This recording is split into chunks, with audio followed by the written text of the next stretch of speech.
We're going to go straight to Owain for Mercedes. It's their fifth win at this track in recent times, and George's fourth in F1. How did they do it, and are they back? I mean, how they did it was, as far as I could tell, having quite convincingly, at least on George's side of the garage, more pace than the others. I kind of thought after qualifying, they came sort of back last year, obviously with Russell getting the pole in 2024 as well. But the fact is that in the race today, seeming it wasn't just one lap pace that Mercedes had. They do seem to go quite well around the Circuit Gilles Villeneuve. From it kind of seemed that they had the pace at least initially to get off that last hairpin and hold off Max Verstappen, and that I think kind of set the tone for the race. I think Verstappen had a couple of laps at the front, sorry, a couple of laps to really get past Russell and start to, with the tyre deg at least, really impact using the dirty air the cars behind. But unfortunately, he could not do that. And it just meant that Russell, I think, just through car pace alone, really, and quite a good drive himself, obviously, not making any mistakes under that pressure for the time period he needed to. And just being able to build a gap in that way. He was able to lead from the front, not, have that clean air to work with, mitigate the graining that other drivers seem to be going into.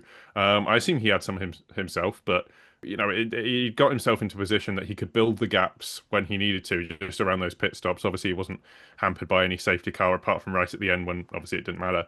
But he was able to buy himself the time for the undercut, which was relatively powerful, it seemed. But he was far enough ahead, obviously, that it really didn't cause him any issues, and that enabled him to stay in first until that last safety car that obviously ended the race. Yeah, it was. He seemed under a lot of pressure at the start there, and I wasn't convinced he was going to be able to hold on. But he is a very, very measured, very mature performance from George, and it shocked me actually to see that was only his fourth win. Like, he's got less wins than Oscar Piastri in Formula One, and it just goes to show that he's just not really had the car, and he's got a lot more talent than what his race win percentage does show. But another good news story then, Jonah, we're going to go to Kimi Antonelli, his first podium, and it looked touch and go there in the last few laps, but fortunately for him, the McLarens decided they wanted to end the race early.